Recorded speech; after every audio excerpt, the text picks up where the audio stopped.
They don't just deal with heavy traffic.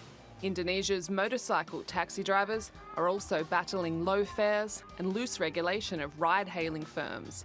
They're frustrated about their working conditions. We are workers who need to be protected. Why do they only see us like dairy cows, just for harvesting milk? The longer we work, the lower our pay becomes, yet our living costs are getting higher. Around 1,500 drivers for Malaysia's ride-hailing firm Grab and Indonesia's Gojek have gathered outside Parliament in Jakarta. They're demanding legal and social protections and higher pay. It's the second protest in 2 months, as drivers say their requests have fallen on deaf ears. Yes, I admit when I first joined the company, our income was better compared to the past. But as time went by, the changes in fares haven't met the driver's demand, which is 29 cents per kilometre. In fact, now it is worse than before. The current rate is 11 cents per kilometre, but the drivers want an increase of 150%. Ride-hailing startups like Grab and Gojek have been locked in price wars to gain market share in Southeast Asia's $20 billion market. But as global competition between the services keeps intensifying, so do protests. And it's not only drivers for ride-hailing apps who complain. Vietnamese drivers for Uber and Grab went on strike in January. Many said they could lose their cars after commissions had been increased without consulting drivers. Last month, drivers for Uber and local competitor Ola went on a nationwide strike in India. They say low pay has left many drivers in huge debt. And traditional taxi drivers were on strike in Turkey last month. It's one of the latest in a series of international and sometimes violent protests against competition from Uber. From South America to Europe, taxi drivers around the world have been fighting Uber-like business models for years.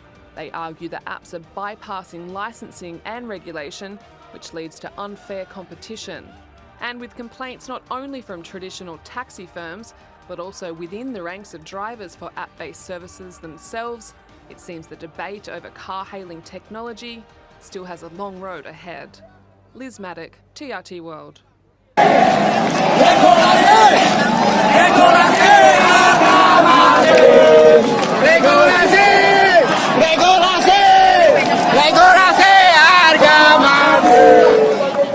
Komisi 5 DPR RI mengambil keputusan untuk menerima teman-teman juga yang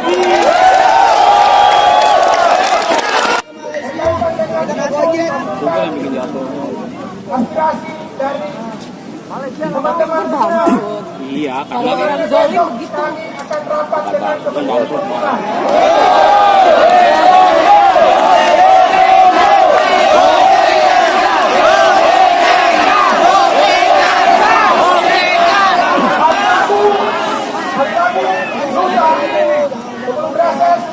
Kita akan rapat kerja dengan Pak Menteri.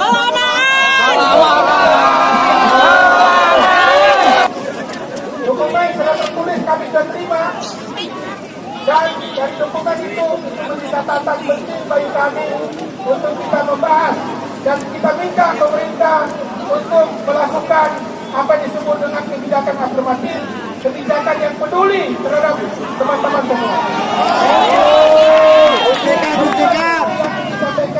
Saya perkenalkan, saya Ketua Komisi 5 DPR RI dari fraksi Gerindra.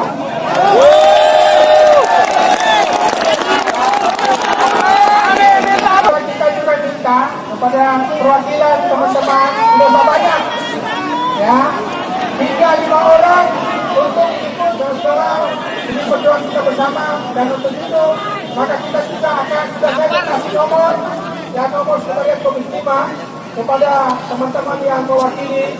Kalau ada hal-hal yang masih perlu disampaikan, bisa langsung disampaikan kepada sekretariat Komisi 5 DPR RI. Kami sudah kasih nomornya, ya, perwakilan teman-teman semua. Saya itu saja. Assalamualaikum warahmatullahi wabarakatuh. Saya lupa, Pak. Kartu namanya saya lupa, belum bisa, Pak.